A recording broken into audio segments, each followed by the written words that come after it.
నమస్తే అండి. నా పేరు డాక్టర్ మురళీకృష్ణ కొండ.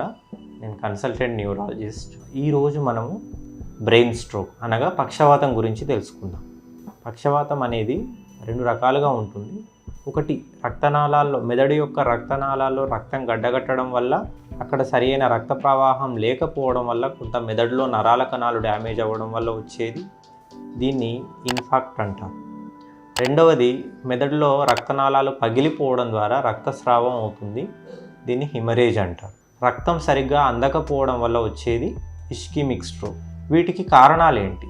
ముఖ్యంగా అన్కంట్రోల్డ్ బీపీ అనేది కంట్రోల్లో లేకపోవడం వల్ల, తర్వాత షుగర్ కంట్రోల్లో లేకపోవడం వల్ల, శరీరంలో రక్తంలో కొవ్వు పదార్థాలు లిపిడ్స్ అంటారు. ఆ లిపిడ్స్ అనేవి సమతుల్యం దెబ్బతినడం వల్ల, లైఫ్ స్టైల్ వల్ల అంటే ఒబేసిటీ, స్మోకింగ్, ఆల్కహాల్ ఇవి ముఖ్యమైన రిస్క్ ఫ్యాక్టర్స్. కాబట్టి ఎవరైనా సరే స్ట్రోక్ నుంచి నివారించాలి అని అనుకుంటే ముఖ్యమైనవి బీపీ, షుగరు, కొవ్వులు వీటిని కంట్రోల్లో ఉంచుకోవడం, ఆల్కహాల్కి, స్మోకింగ్కి దూరంగా ఉండడం, హెల్దీ లైఫ్ స్టైల్ ఫాలో అవ్వడం, more fruits and vegetables consumption చేయడం. వీటి ద్వారా మనం స్ట్రోక్ని నివారించవచ్చు. అయితే ఇప్పుడున్న ఆధునిక టెక్నాలజీ ద్వారా స్ట్రోక్, ఇదివరకు పక్షవాతం వచ్చింది అంటే ప్రత్యేకంగా ట్రీట్మెంట్స్ అవైలబుల్ ఉండేవి కాదు. కానీ ఇప్పుడున్న ఆధునిక టెక్నాలజీ ద్వారా మనము స్ట్రోక్ స్ట్రోక్ యొక్క లక్షణాలు వచ్చినప్పుడు, ముఖ్యంగా నోరు మూతి వంకరపోవడం కానీ, మాట తడబడడం కానీ, లేకపోతే కాలు చేయి తిమ్మిరెక్కడం కానీ, కాలు చేయి పవర్ లేకపోవడం అంటే బలం లేకపోవడం, నిలబడ రాకపోవడం, చేయి పట్టు తప్పిపోవడం ఇలాంటివి ఉన్నప్పుడు, లేకపోతే తల తిరగడం కానీ, నడుస్తున్నప్పుడు ఇంబ్యాలెన్స్గా అనిపించడం కానీ కనుక జరిగినట్లయితే వెంటనే వీలైనంత తొందరగా హాస్పిటల్కి రాగలిగితే, ఇప్పుడున్న టెక్నాలజీ ద్వారా సిటీ స్కాన్ కానీ, ఎంఆర్ఐ కానీ చేయడం ద్వారా మనము ఆ రకమైన స్ట్రోక్ ఏంటి, అది హిమరేజిక్ స్ట్రోకా, ఇస్కిమిక్ స్ట్రోకా. ఒకవేళ ఇస్కిమిక్ స్ట్రోక్ అయితే రక్తనాళాల్లో ఉన్నటువంటి రక్తం గడ్డ కరగడానికి మనకు ఇప్పుడు థ్రాంబోలైసిస్ అనే ప్రక్రియ ద్వారా ఇంజెక్షన్ ఇవ్వడం ద్వారా ఆ రక్తనాళాల్లోని రక్తం గడ్డను కరిగించవచ్చు.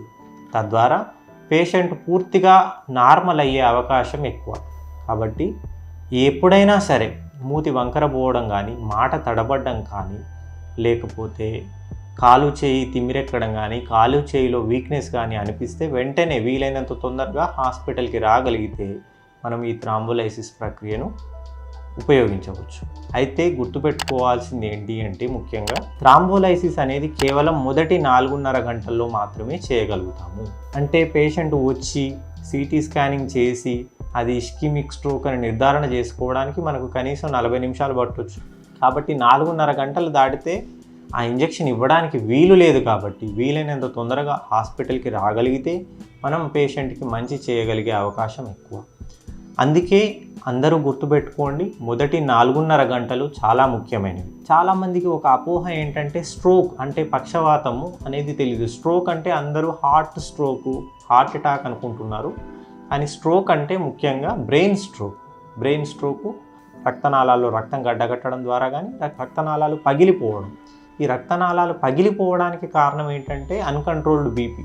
చాలామందికి ఉన్న అపోహ ఏంటంటే బీపీ అనేది ఒకసారి వచ్చింది అంటే 99% పేషెంట్స్లో బీపీ ఒకసారి వస్తే మందులు ఖచ్చితంగా వాడాలి. కొంత అపోహ ఏంటంటే నేను 10 రోజులు వాడానండి, నాకు బీపీ తగ్గిపోయింది, అందుకని ఇప్పుడు నేను వాడట్లేదు అంటారు. అది తప్పు. ఎందుకు అంటే 10 రోజులు వాడి తర్వాత నార్మల్గానే అనిపిస్తుంది. మళ్ళీ వదిలేసిన తర్వాత నెలకో 2 నెలలకో చూసుకుంటే బీపీ ఎక్కువగానే ఉంటుంది. ఈ బీపీ, షుగరు, థైరాయిడ్ ప్రాబ్లమ్స్, లేకపోతే కొలెస్ట్రాల్ ప్రాబ్లమ్స్ ఇవన్నీ కూడా చాప కింద నీరులాగా జబ్బును కింద విస్తరింపజేస్తాయి. ఏదో ఒక రోజు ఇలా పక్షవాతం రావడం కానీ, కిడ్నీలు పాడవడం కానీ, హార్ట్ అటాక్ రావడం కానీ జరుగుతుంది.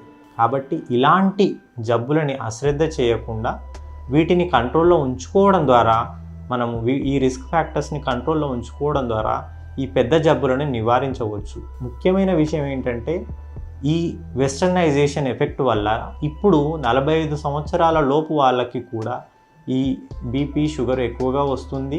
పక్షవాతం 100కు 20 మంది దాదాపు 45 సంవత్సరాల లోపు వాళ్ళు ఉంటున్నారు. కాబట్టి ప్రతి ఒక్కరూ ఈ లైఫ్ స్టైల్ వల్ల బీపీ, షుగరు అనేది చాలా తొందరగా ఎవ్రీ ఇయర్ 30 ఇయర్స్ నుంచే అందరూ చెక్ చేసుకొని వాటిని కంట్రోల్లో ఉంచుకోవడం ద్వారా ఈ కెటాస్ట్రోఫిక్ అంటే లైఫ్ థ్రెటనింగ్ డిసీజెస్ నుండి మనల్ని మన ఫ్యామిలీని రక్షించుకోవచ్చు.